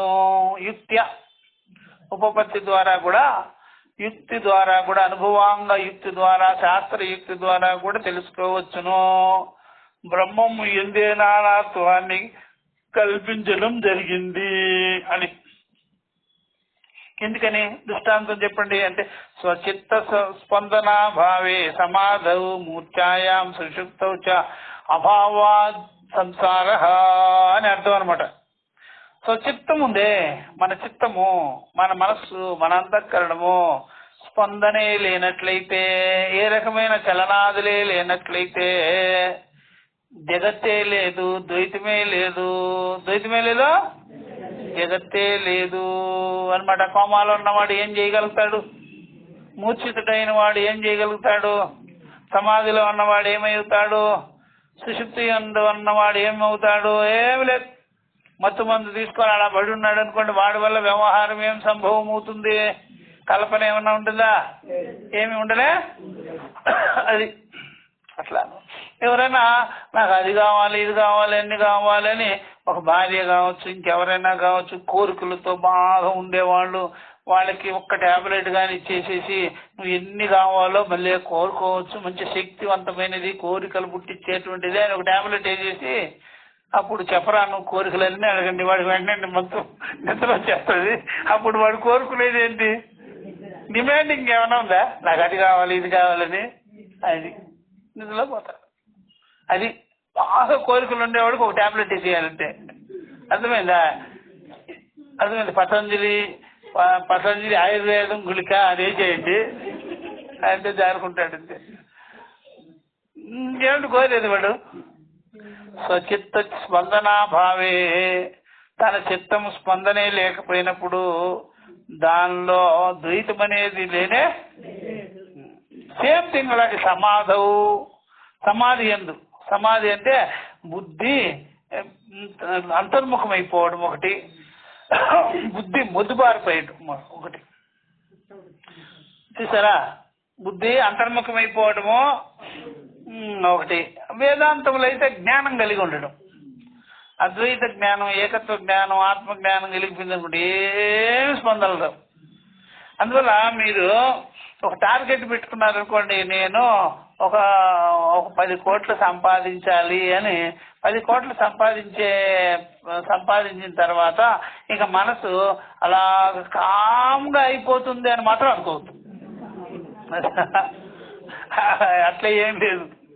10 కోట్లు కాదు, 100 కోట్లు సంపాదించినా సరే చిత్తస్పందన అనేది ఇంకా రెట్టింపు అయిపోద్ది. టార్గెట్ రీచ్ అయ్యావు కదా, 10 కోట్లు అనుకున్నావు కదా, 10 కోట్లు రీచ్ అయిపోయినావు కదా, ఇంకేమిటి మనసు ఊకే ఉండొచ్చు కదా. అంటే ఊరికే ఉండదు అదే. ఇంకా ఇంకా ఇంకా ఏం దాని నుండి ఏమో చెయ్యాలంటది. అది గురించి మాటలేవన్నీ అర్థమైందా? అది అట్లా అనమాట. సరే హాస్పిటల్కి పోతేనండి జబ్బులో పడిపోయినాడంటే ఆ జబ్బు తగ్గేంత వరకు చూస్తాడనమాట. అర్థమైందా? నిరాహారస్య దేహిన రసవజ్యం రసోప్యస పరం దృష్ట్వా నివర్తతే. జ్వరం వచ్చి టైఫాయిడ్ జ్వరం వచ్చింది, డెంగీ జ్వరం వచ్చేసింది, కొమ్మాల్లోకి వెళ్ళాడు అనుకోండి, మెరుకోగానే మళ్ళీ గొడవ పెడతాడు.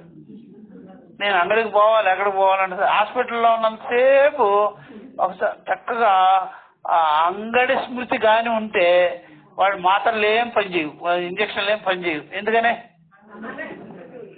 అంగడి స్మృతి ఉంటుంది కదా, పనిచేయదు. డాక్టర్ గారు ఏమిటండి ఇట్లాగ పనిచేయడం లేదు, ఇన్ని రోజుల నుంచి ట్రీట్మెంట్ చేస్తుంటే ఎందుకు పనిచేయడం లేదంటే అంగడి అంటున్నాడండి లోపల. షాపు అంటే ఏం పని చేస్తుంది అక్కడ, మరి ఏం చేయాలి? అప్పుడు ఎట్లా చేస్తామంటే అంగడిలోనే ఒక మంచం వేసి కూర్చొని పెట్టి ఇన్సులిన్ ఎక్కిస్తాం, వెంటనే తగ్గిస్తారంటాడు. మళ్ళీ అది ఎలా తగ్గిపోయిందంటే అంగడి చూసిన వెంటనే జ్వరం తగ్గిపోయింది, అంతే. అన్నీ తగ్గినాయి. ఎందుకని? ఆ మనసు కోరుకుందనమాట, నేను అది చేయాలని. అప్పుడు ఎన్ని ట్యాబ్లెట్లు వేసినా ఎన్ని ఇంజక్షన్లు వేసినా ఏం అవుదాం, మళ్ళీ అలాగే ఉంటుంది, సామాన్యంగా. అందుకని బంధువులు బాంధవ్యాదులు బాగా కోరికతో ఉండే మనుషులు హాస్పిటల్లో కూర్చొని పెట్టినా సరే నయం కాదు జబ్బు, వెంటనే ఆ బంధువులంతా పిలిచి చుట్టూ నిలబెట్టేటప్పుడు తగ్గిపోతుంది వెంటనే. అది ఏమి సార్ అలాగంటే విచిత్రం అదే. అర్థమైందా? మనసు వాంఛకి ఆ మనసు వాంఛ తీర్చుకుందంటే చాలు తగ్గిపోతుంది జ్వరం, అంతే. ప్రాణం కూడా బాధ.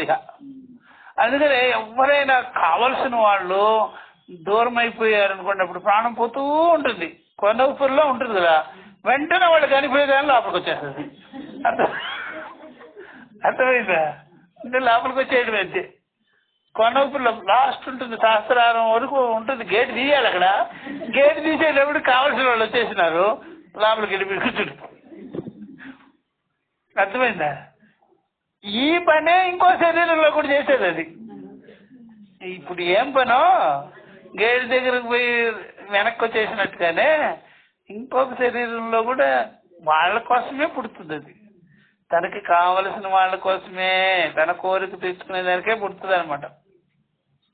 అలాంటి చిత్తము ఎప్పుడైనా ఆగిపోయినట్లయితే, స్తబ్దీభావం అయిపోతే సమాధిలో కానీ మూర్ఛ ఎందు కానీ, మూర్ఛలో కూడా అంతే, అలా పడిపోయి ఉంటాడు.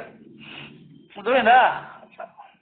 మూర్ఛలో ఎవడైనా సరే వాడి జేబులో కానీ ఏదైనా వస్తువు, విలువైన వస్తువు ఉన్నప్పుడు మూర్ఛ వచ్చి పడిపోయినప్పుడు వెంటనే లేదానే జేబు తడుపుకుంటాడు, ఎక్కడ అని. ఎందుకని? మళ్ళీ వచ్చేసింది అది, ఆ తలంపు, ఆ వాసన. అట్లా ఆ మూర్ఛలో ఉన్నప్పుడు మాత్రం వాడికి ఏమి దేహం గేహం ఏం తెలియలే, ఎక్కడ పడిపోయినావు రోడ్డు మీద ఏం తెలియలే. అలాగే సుషుప్తిలో ఉన్నప్పుడు ఏం తెలీదు, మళ్ళీ మేలుకోగానే అన్నీ. అది బాగా తెలుసుకోవాలి. అందుకనే మేలుకోగానే మళ్ళీ మీరు ప్రతి ఒక్కరు చూసుకోండి, మంచం మీద లేవగానే మెడలో ఉండేవన్నీ చూసుకుంటారు, ఉందే. ఎందుకని? అంతకుముందు సుషుప్తిలో లేదా ఎన్ని, మళ్ళీ జాగ్రత్తగా రాగానే తడుముకుంటారు, ఇవన్నీ చూసుకుంటారు. అర్థమైందా? చేతులకు ఉన్నాయా, మెడలో ఉన్నాయా, అన్నీ ఉన్నాయా అని చూసుకుంటారు. తర్వాత లేచిన తర్వాత డబ్బాలన్నీ చూసుకుంటారు. అర్థమైంది? అది జన్మ కూడా ఇంతే, సేమ్ జన్మ కూడా ఇంతే, ఇంకేం పెద్ద విశేషం ఏమిలే. మళ్ళీ ఆ జన్మలో పోయి ఆ డబ్బాలు, ఆ వంట సామాను ఎత్తుకోవటమే పని. అర్థమైందా? మళ్ళీ ఆ శరీరంలో దూరితే ఇదే ఫుల్ టైం జాబ్, అది అంతే, చేస్తూనే ఉంటాడు. ఎప్పుడు వరకు రావాలని అడగండి, ఆ బ్రహ్మదేవుడు వాడు చేసిన తర్వాత నేను చేస్తా అంటాడు, వాడు సాగుపోతే నేను చావాలంటాడు. ఊరినైనా. అర్థమైందా? బుద్ధిలే పనిలే, కోరికలు అలా ఉన్నాయి, ఏం చేస్తాం. కానీ ఇట్లాగా మూర్తి ఎందు, సుషుప్తి ఎందు అభావాతు చిత్తమే ఉండదు, అక్కడ చిత్తస్పందనం ఏమిటి ఉండవు. అందుకనే ఇది అద్వైతం. ద్వైతము దీనికి భేదం. చిత్తస్పందన కలగడమంతా ద్వైతం. అందుకనే మీకు ఆత్మజ్ఞానం కలిగితే చిత్తము స్పందించదిగా. ఆత్మజ్ఞానంలో మీకు జ్ఞానం కలిగింది, చిత్తం స్పందించేదేమిలే. ఎందుకు స్పందించదు స్వామి అంటే, స్పందిస్తుంది కానీ వ్యవహారపరంగా స్పందించదు. అర్థమైందా? వ్యవహారపరంగా అస్సలు స్పందించదు. అది ఎట్లాగా అంటే మీరు బాగా తెలుసుకోవాల్సింది. ఎప్పుడైనా సరే చూసారా, ఎప్పుడైనా సరే ఒక బ్యాంకులో పనిచేసేవాడు డబ్బులు లెక్క పెడుతున్నా సరే దాని మీద ఎలా ఆసక్తి ఉండదో, గోల్డ్ షాప్ లో పనిచేసేటువంటి వాడు వజ్రాలు వైడూర్యాలన్నీ చూపిస్తున్నా దాని మీద ఎంత ఆసక్తి పెట్టుకోకుండా ఉంటాడో, నేను ఇక్కడ పనిచేసేవాడిని అనుకుంటాడు. కానీ దేన్ని పట్టుకొని నాది నాది అనుకోడు వాడు. బ్యాంకులో కూడా అనుకోడు. అదే ఇంట్లో అయితే నాది అంటాడు. అట్లా జ్ఞానంలో కూడా వాడికి ఆసక్తి ఏమీ ఉండదు. ఎందుకు ఆసక్తి ఉండదంటే దానికి విలువ తెలుసుంటుంది. ఇది విషయాలకు సంబంధించింది, అవన్నీ వచ్చిపోయేటువంటిది, ఇదంతా కల్పించుకున్నవి, మనకి వ్యవహారపరమైనవే తప్ప ఇవన్నీ కూడా వాస్తవమైనదిగానే కాదు. ఈ దేహ నిమిత్తంగా మనో నిమిత్తంగా ఇవన్నీ కల్పించినాము. ఆశాపాస నిమిత్తములుగా ఇవన్నీ వచ్చి ఉన్నాయి. ఆశాపాశాలకు గ్యారంటీ లేదు. అవేం సుఖాన్ని ఇచ్చేవి కాదు, ఏం కాదు. ఇది కొంతకాలం డ్రామా, మనసును ఊరించటమే తప్ప ఆశాపాశములు ఏమి కాదు. ఇది మనసుని ఆ విధంగా చేసి పెడతాయి అని ఎంత జ్ఞానం కలిగించుకోనున్నాడు. కాబట్టి ఆ చిత్తము ఆ విధంగా ఆశాపాశ విషయంలో కానీ, కామక్రోధాది విషయంలో కానీ, లాభ నష్టాల విషయంలో కానీ, ఈ రాగద్వేషాల్లో కానీ, ఇష్టానిష్టాల్లో కానీ రమించదు. వివేకం ఉంటుంది దానికి. అందుకనే ఆ మనసు ఎలా ఉంటుంది చూసారా, ఈ ద్వంద్వముల చేత పీడింపబడి దాన్నే ఇక్కడ ఏమంటారంటే జ్ఞాన సమాధి అంటారు. వివేకంతో ఉన్న చిత్తము చూసారా. వివేకం లేని వాళ్ళు, వివేకం ఉన్న వాళ్ళకి తేడా అదే. వివేకంతో ఉండే చిత్తమేమో స్థిత ప్రజ్ఞ అంటారు. దాంట్లో ఏముండవు, ఇట్లాంటి రాగం, ద్వేషం, కామ, క్రోధ ఏముండవు. అట్లా బాగా తెలుసు. వివేకము లేని వాళ్ళు ఉంటారే, వాళ్ళకి ఇవన్నీ ద్వంద్వముల చేత పీడింపబడి ఉంటాయి. ద్వంద్వముల చేత పీడింపబడి ఉంటాయి అన్నమాట. అందుకనే ఎప్పుడైనా సరే ఆరోగ్యవంతుల శరీరము ఏది తిన్నా ఏం చేయదు అనికే, అనారోగ్యపరమైనటువంటి శరీరము ఏం తిన్నా వాడికి ఇబ్బంది, వాడికి ప్రతిదీ ఇబ్బంది ఉంటుంది. అట్లాగే ఈ అంతఃకరణానికి కూడా అంతే. వివేకం చేయబడిన చిత్తానికి స్థిమితత్వం ఉంటుంది, స్థిరత్వం ఉంటుంది, శమములో ఉంటుంది. అర్థమేదా? అది యోగం చేత, హఠం చేత కట్టుదిట్టం చేయబడింది కాదు. వివేకం చేత క్లారిటీ పెట్టారు. వివేకం చేత క్లారిటీ ఉన్నది కాబట్టి అది స్థిమితంగా ఈ నవద్వారాల్లో వ్యవహారం. స్థిమితం, గంభీరంగా, సీరియస్ గా ఉంటుంది. అది దేన్ని పడితే దాన్ని ఆకర్షించుకునేటట్టుగా ఉండదు. స్థిరమైన బుద్ధిగా ఉంటుంది. అట్లా అది బాగా తెలుసుకోవాలి. అట్లా అన్నమాట. ఓకే, ఇంకా దృష్టాంతం కావాలంటే బాగా గుర్తుపెట్టుకోండి. ఇప్పుడే మనము వివాహం కొరకు ఒక అమ్మాయిని చూసి వచ్చినాము. అప్పుడు ఆ అమ్మాయి పట్ల ఎప్పుడు మనసుని ఏం చేసుకుంటుంటాడా, స్పందించుకుంటుంటాడు కదా. బాగా ఇష్టము, రాగము, ఆసక్తి, ఆకర్షణ పెట్టుకుంటాడు కదా. అదే మనిషి 60 ఏళ్ళు 70 ఏళ్ళు అయిపోయిన పక్కన ఉంటుంది, బాగా దగ్గర కూర్చోంటాడు. ఏం చేసుకుంటుంటాడు, ఏం చేయడు. అలా బెల్లం కొట్టిన రాయిలాగా అలా ఉంటాడు అంతే. ఆమె అలాగే ఉంటుంది. ఇంకేం స్పందనలు ఉండవు అక్కడ. ఎందుకని వచ్చినాయి. అర్థమైందా? అలా ఉంటాడు. సేమ్ వివేకం పొందిన చిత్తం కూడా అంతే, అట్లా ఉంటుంది. హాయిగా ఉంటుంది. మంచి వయసులో ఉన్నప్పుడు కొన్ని రాగాలు తీసే చిత్తము ఎగిరేడు పడుతుంది. అర్థమైందా? అది వివాహం కాకముందు ఆ ఫోన్ బాగా పనిచేస్తుంటుంది. అర్థమైందా? వాటికి ఎంగేజ్మెంట్ అయ్యి ఉంటుంది కదా. వేస్తుంటాడు బాగా. రూపాయలు 2000 అలా వేస్తుంటాడు. వివాహం అయిపోయిన తర్వాత మళ్ళీ తగ్గించుకుంటుంటాడు. అర్థం. ఇంకా మళ్ళీ ఇంకొద్ది రోజులు అయిన తర్వాత మళ్ళీ ఒక 50 రూపాయలు కూడా ఖర్చు కాదు. ఎందుకు మొదట్లో 100 ఎందుకు ఖర్చునాయి, ఇప్పుడు ఎందుకు ఖర్చు అయింది, ఏం మాట్లాడతామండి దాంతో అంటాడు. ఉన్నదే కదా, మామూలే కదా. ఇప్పుడేమైంది, బాధపడిపోయింది. అలాగా మొదట్లో కొన్నప్పుడేమో నగలు తెగ వాడేస్తారు, తర్వాత మాత్రం వాడు పడేస్తారనమాట. ఇంకా పాత అయిపోయింది అది. సేమ్ అంతే. అంటే మనసుకి ఆ రకంగా దానికి అలవాటు అయిపోయి అర్థమైపోతే ఇంకా దాని దూరం పెట్టేస్తుంది.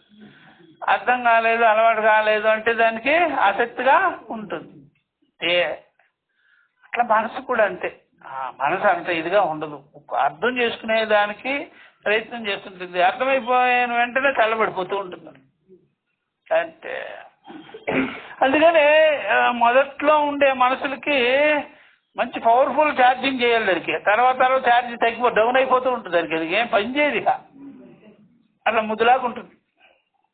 ఏమి దీని మీద ఏం పెట్టుకో.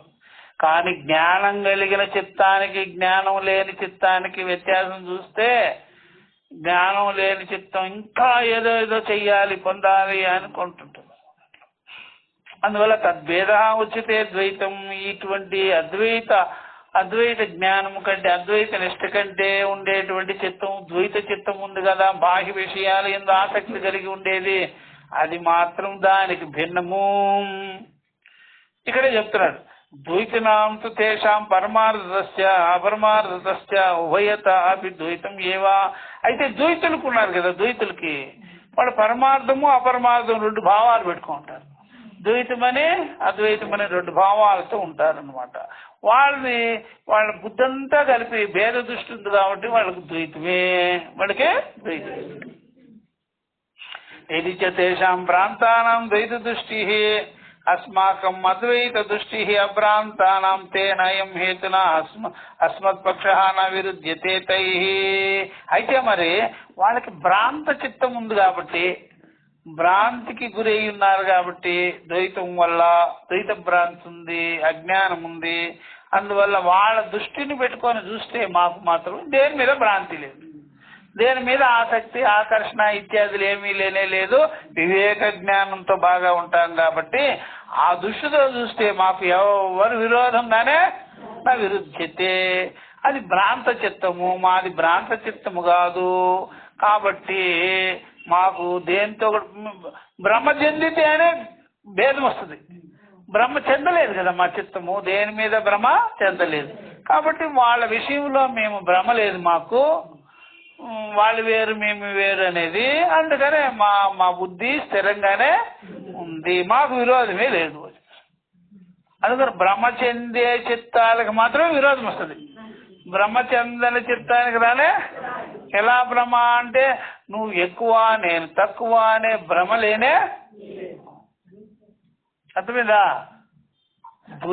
ద్వైతి అద్వైతికి పోటీ అనే దృష్టి కూడా లేదు వాడికి, ద్వైతి అద్వైతికి పోటీ అనే దృష్టి కూడా లేదు. అందుకని ఆ భ్రమ లేకపోయేటప్పటికి ఈ కారణం వల్ల మాకు ఎవరితోనో విరోధం అనేది లేనే లేదు. నా విరుధ్యతే తై. ఎలాగంటవా? ఇంద్రో మాయాభిః పురురూపః ఈయతే. బృహదారణ్యకం. ఇంద్రః మాయాభి, ఇంద్రః మీన్స్ పరమాత్మ. మాయాభిః ఇంద్రియాలకే అధిపతి సాక్షి పరమాత్మ. మాయాభిః అవిద్య కల్పితాభిః, అవిద్య చేత కల్పించుకొని ఆయన పురురూపో ఈయతే జగద్రూపముగా తోచుతాడు. పురురూప అంటే జగద్రూపముగా తోచుతాడు, కనిపిస్తాడు, తెలియబడతాడు అని ఉంది కదా. అందుకనే ఇదంతా కూడా అవిద్య చేత కల్పింపబడిన వ్యవహార మాత్ర విషయాలే గాని వాస్తవములుగానే కాదు అని. అందువల్ల మా యొక్క అద్వైత దృష్టికి, మా యొక్క స్వరూప దృష్టికి ద్వితీయం అనేదే లేనే లేదు. బృహదారణ్యకం ఇది కూడా. నతు తద్వితీయమస్తి. మన స్వరూపానికి, అద్వైత స్వరూపానికి, సాక్షి స్వరూపానికి, సర్వభూత జ్ఞానమునకు ద్వితీయం అనేది లేనే లేదు. సరే, అసత్వరూప జ్ఞానం కలిగించుకున్న వాడికి, సర్వభూతములు ఎందు ఉండేటువంటి ఇదే తత్వం అనేది తెలిసిన వాడికి వాడికి ద్వితీయం అనేది రెండవది అనేది లేదు. అది బాగా తెలుసుకోవాలి. అట్లా దానికి దృష్టాంతం ఇస్తున్నాడు శంకర. ఎప్పుడైనా ఇది కాశీలో జరిగింది, దాన్ని అట్లాగే ఆయన పెట్టుకొని ఈ భాష్య విరచితం చేశారు అని కూడా అంటుంటారు. యథా మత్త గజారూఢ ఉన్మత్తం భూమిష్టం ప్రతి గజారూఢ అహం గజం వాహయ మాం ప్రతీతి బ్రువాణం అపి తం ప్రతి నా వాహయతి కిం అవిరోధ బుద్ధ్యా తద్వత్. ఒకనొకడు ఏం చేస్తాడంటే బాగా తాగేసి మత్తు పదార్థాలన్నీ తీసుకొని కళ్ళు ఇల్లు బాగా తాగి వాడు రోడ్డు మీద దారిలో పోయేటప్పుడు గజారూఢుడైన మత్త గజం, అది బాగా మదమెక్కిన గజం, ఆ గజాన్ని కంట్రోల్ చేసేవాడు ఉన్నాడు పైన. అర్థమైందా? దాన్ని ఏమంటారు? మావిటి వాడు ఏమిటి పెట్టుకుంటాడు చేతిలో? అంకుశం పెట్టుకొని ఉంటాడు వాడు, మదమెక్కిన గజం అసలు. అలా వెళ్తుంటే వీడు అడ్డంగా నిలబడి నా మీద ఎక్కించరాదా అంటాడు. తాగి ఉన్నాడుగా. అయినా బుద్ధిమంతుడు అలా చేయడు. ఎందుకనే? ఆడు సరే తాగి ఉన్నవాడు, నాకేం పని వాడి మీద ఎక్కించాల్సిన అని కాసేపు ఆపి మరో అవతల బా అని చెప్తాడు. అర్థమైందా? వాడేమో ఎక్కించు అని చెప్తాడు. నేను కానీ గజాన్ని వదిలిపెడితే అదే నీ మీదకి ఎక్కేది, నేను కంట్రోల్లో పెడుతున్నాను గజాన్ని, అవతల పోరా అని వాడిని నెట్టేస్తాడు. వాడు ఎక్కించేటట్లాగా. అది చెప్తున్నారు. యథా మత్త గజారూఢ, మదమెక్కిన గజాన్ని ఎక్కినటువంటి వాడు, ఉన్మత్తం కింద ఉండేటువంటి భూమిష్టం ప్రతి గజారూఢ అహం గజం వాహయ మాం ప్రతీతి బ్రువాణమపి తం ప్రతి నా వాహయతి. ఎక్కించి అని అడ్డంగా నిలబడినా పడుకున్నా గజాన్ని మాత్రం వాడి మీదకి ఎక్కించినే తోలడు పాపం, కంట్రోల్ చేసుకొని పక్కకి వెళ్ళిపోతాడు. ఎందుకని? వాడికి బుద్ధి లేదు. మత్తు మందు తీసుకున్నవాడు తాగుపోతు. అలాగే ద్వైతులు కూడా అంతే. అందుకని వ్యవహారంలో కూడా ఇళ్లల్లో కూడా బాగా జ్ఞానం తెలుసుకున్న వాళ్ళు, అర్థం చేసుకున్న వాళ్ళు, తగాదాలకి ఎవరైనా వచ్చినా సరే వాళ్ళు అలాగే ఉంటారు, మనకెందుకు లేండి అని ఉండాలి. కానీ మనం తగాదాలకు ముందుగా ఉరుక్కకూడదు. అర్థమైందా? వాళ్ళు అలాగే మాట్లాడుతుంటారు లేండి. అంటే తెలిసిన బుద్ధి, అర్థం చేసుకున్న బుద్ధి చూసారా, తన బుద్ధిని శమములోనే పెడుతుంది వాళ్ళు అనుకుంటారులే. అందుకని జ్ఞానం కలిగేటప్పుడు బాగా అర్థం చేసుకునే వాళ్ళందరూ కూడా ఏ విషయాలకి ప్రతిస్పందన చేయరు, ఉదాసీనంగా ఉంటారు.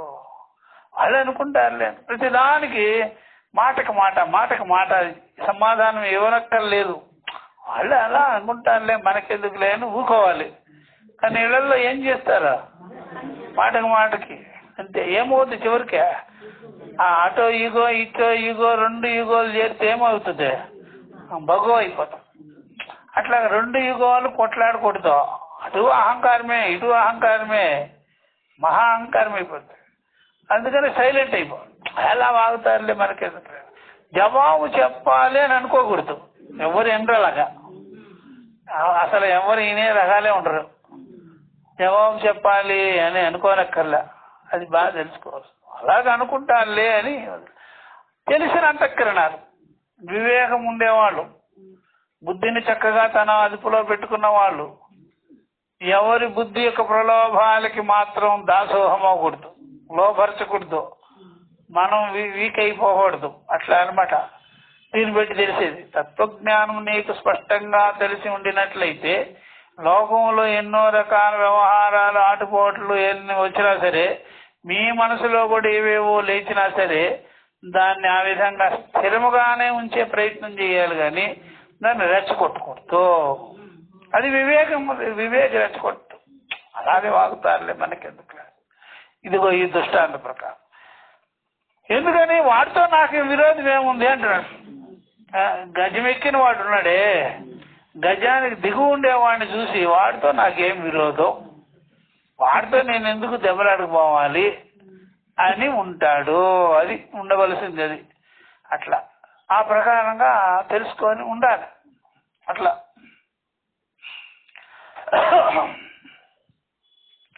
అవిరోధ బుద్ధ్యా తద్వత్ తతః పరమార్థతః బ్రహ్మవిత్ ఆత్మా ఏవ ద్వైతినాం. తతః ఈ కారణం వల్ల పరమార్థతః బ్రహ్మవిత్ వాస్తవంగానే సత్యముగానే బ్రహ్మవేత్త అయిన వాడు ఆ బ్రహ్మవిదాత్మ బ్రహ్మవిద్ స్వరూపం ఎరిగినటువంటి ఆత్మవేత్త ద్వైతినాం ద్వైతుల పక్షములో ఆయన మాత్రం విరోధం చేయనే విరోధానికి పోడు. తేనాయం హేతునా ఈ కారణం వల్ల అస్మత్ పక్ష మా అద్వైత పక్షము మా జ్ఞాన పక్షము మా విద్వత్ పక్షము ఎవరితోనూ విరోధం పెట్టుకోదు. జనాలు ఎక్కువ శాతం స్వభావంగానే విరోధం పెట్టుకోవాలని చూస్తున్నారు. స్వభావంగానే విరోధం ఎవరితో ఏమన్నా పెట్టుకుందామా అని చూస్తుంటారు. అర్థమైందా? ఏదో ఒక విధంగా విరోధం. అర్థమైందా? విరోధం పెట్టుకునే దానికి ఒక స్టైల్ ఉండదు, అనేక స్టైల్స్ ఉంటాయి. ఏదో ఒక స్టైల్. అర్థమైంది? హావభావాలతో కానీ వేష భాషలతో కానీ ఏదో ఒక రకంగా చిన్న పెద్ద మాటలతో కానీ యుక్తులతో కానీ ఏదో రకంగా ఇతరులతో విరోధం పెట్టుకోవాలని చూసేటువంటి ఈ తక్కువ రకమైన మనసులు అందరిలో ఉంటాయి. విరోధం పెట్టుకోవాలంటే ఎంతసేపా? దానికి ముహూర్తం చూసుకోవాల్సిన పల్లె. విరోధం నుండి కంట్రోల్ చేసుకోవాలంటే ముహూర్తం చూసుకోవాలి. విరోధం పెట్టుకోవాలంటే నిమిషాల మీద పెట్టుకోవచ్చు విరోధం. అవునా? అట్లా ఇన్ని రకాలుగా పెట్టుకోవాలో అన్ని రకాలు. దానికి ఒక రకమైన డిజైన్ చేసి లేదు. ఎవరితో విరోధం ఈ టైపులో పెట్టుకోండి అని ఉండదు. ఏ టైపులో అయినా పెట్టుకోవచ్చు. అర్థమైందా? మాటతో పెట్టుకోవచ్చు, ఆ మాటలు వెనక్కి ముందుకి తీసి కూడా పెట్టుకోవచ్చు, వెనక్కి చేసేవచ్చు, మాటని వెనక్కే ముందుకు చేసేయచ్చు. ఏదైనా ఒకే శబ్దాన్ని గట్టిగానే చెప్పచ్చు, మెత్తగానే చెప్పచ్చు. విరోధం పెట్టుకోవాలంటే మెత్తగా చెప్పాలి, గట్టిగా చెప్పాలా? మెత్తగా చెప్పే మాటలు కూడా ఉంటాయి. ఏదన్నా వాళ్ళు అడిగారు అనుకోండి, నైస్గా పెదాల మీద మాట్లాడి వెళ్ళిపోవచ్చు. అప్పుడు వాళ్ళకి కోపం తెప్పించాలి. నువ్వు అసలు వినిపించుకోకుండా ఏమేమో చెప్తావు, నాకెలా వినిపిస్తావు అంటే రెచ్చగొట్టడం అనమాట. మళ్ళీ మళ్ళీ నిదానంగా చెప్పడం, నోట్లోనే. అర్థమైందా? అంటే కామ్గా ఉండే వాళ్ళని ఏం చేయాలి? రెచ్చగొట్టాలి కదా. అప్పుడు వాళ్ళు ఏదో విషయం అడిగితే వీళ్ళు ఎలా చెప్తారు? వినపడకుండా. అప్పుడు ఏం చేయాలి? ఎవరికి కోపం వచ్చేది? వాళ్ళకి అవసరం నీ దగ్గర ఏదో వినాలని. నువ్వు మాత్రం నోట్లో అమ్మటి బయటకు రా. నువ్వు అప్పుడు ఒకసారి 2 సార్లు అడుగుతారు, నీ నోట్లో ఏం పెట్టిందా అని అడగాలి. ఇప్పుడు నేనేం పెట్టుకుంటే నీకేమని మొదలు ఇంకా గొడవ. విరోధం పెట్టుకోవాలంటే, తగాదాలు పెట్టుకోవాలంటే ఒక సిస్టమ్ ఏమి లేదు. సృష్టికి ఎలా సిస్టమ్ లేదో ఈ తగాదాలు కూడా సృష్టి కదా. ఎనీ ఏ విధంగానే పెట్టుకోవచ్చు. అర్థమైందా? ఒక గ్లాసు మంచినీళ్ళు అడిగేటప్పుడు కూడా గ్లాసును డామను పడేసండి అంటే విరోధం మొదలు. ఏం అలా చేస్తున్నావు గ్లాసు నా మీద ఏం నీకు అని. అర్థమైందా? ఇది ఇంట్లో నిత్య కృత్యాలు ఇవన్నీ తీసుకొని సీరియల్ తయారు చేసేది. అవి మళ్ళీ నేర్చుకునేది, మళ్ళీ ఎక్స్ట్రా పాఠాలు. ఇవన్నీ ఇంట్లో జరిగే కాకుండా ఎక్స్ట్రా పాఠాలన్నీ జోడించుకొని అంతఃకరణాలంతా కలుషితం చేసుకొని సంసారాలు ఇంకా రెచ్చిపోతూ ఉంటారు. అందుకని కామ్గా పెట్టుకోవాలి, అంతఃకరణ గంభీరంగా పెట్టుకోవాలి. అందుకని నిద్రలేస్తే ఎవరితో అయినా విరోధం పెట్టుకుంటాము అనే దృష్టితో బతకరాదు. అట్లాంటి అంతఃకరణాల వల్ల ఏం లాభం ఉండదు, దుఃఖమే. అట్లా అనమాట. అందుకని మనిషికి తాను అల్పుడు అని ఎప్పుడైతే తెలుసుకుంటాడో ఎవరితోనైనా విరోధం పెట్టుకునేదానికే ప్రయత్నిస్తాడు. నేను అల్పుణ్ణి కాదు అని ఎప్పుడైతే తెలుసుకుంటాడో ఎవరిని కూడా విరోధం పెట్టుకోడు ఎవరిపైన అనమాట. ఇది కరెక్ట్. అందువల్ల అస్మత్ పక్ష న విరుధ్యతే తైః, ఎవరితోనూ మేము మా పక్షము విరోధం పెట్టుకోదు అని చెప్పేసినట్టు. మరి ఎందుకు వస్తుంది ఈ వ్యవహారం అంతా? కారణం ఏంటి? ఏ కారణం వల్ల ఈ వ్యవహారం అంతా వచ్చింది? ద్వైతము అద్వైతము అనే భేదములు ఎందుకు వచ్చినాయి, ద్వైతము కూడా అద్వైతం లాగా పరమార్థమే ఎలా అవుతుంది అని శంక సంశయం ఎవరికైనా కలిగితే ఇది చెప్తారు. ఇది మనం నెక్స్ట్ క్లాస్ లో చెప్తాం. ఒకసారి చెప్పండి. మాయా విద్యతే హేతత నాణ్యత అజం కథంచన. మాయా విద్యతే హేతత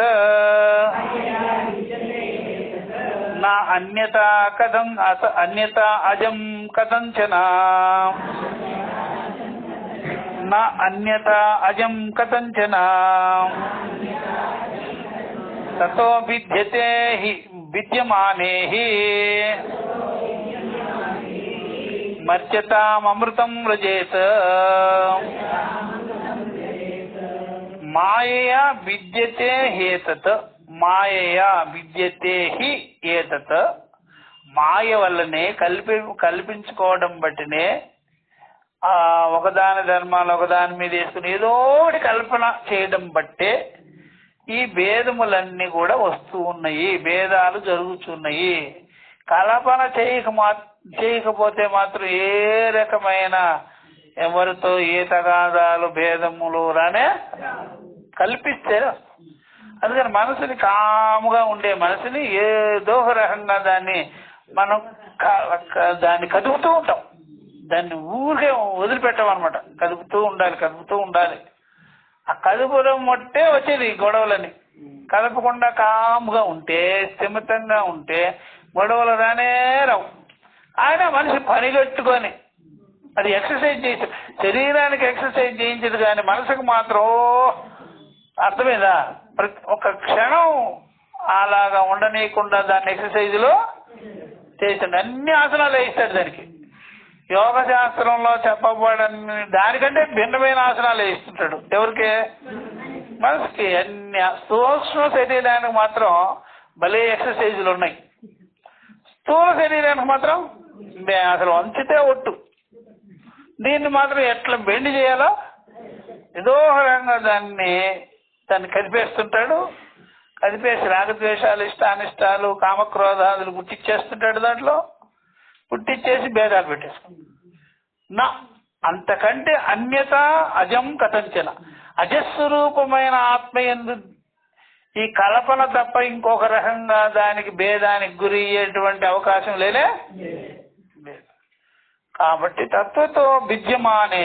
ఒకవేళ తత్వపరంగా యథార్థంగా భేదానికి గురి అయితే అది మర్త్యతాం అమృతం వ్రజేత్. అందువల్ల అది మర్త్యతాం అమృతం వ్రజేత్. కాబట్టి మర్త్యత్వం వచ్చేస్తుంది. ఆ అమృతత్వానికి మర్త్యత్వం వస్తుంది. కాబట్టి తత్వపరంగా ఎలాంటి భేదము లేనే లేదు. ఇది నెక్స్ట్ క్లాస్ లో మనం చెప్పుకొని ముందుకు పోదాం. ఓం సహనావతు సహనో భునక్తు సహ వీర్యం కరవావహై తేజస్వినావధీతమస్తు మా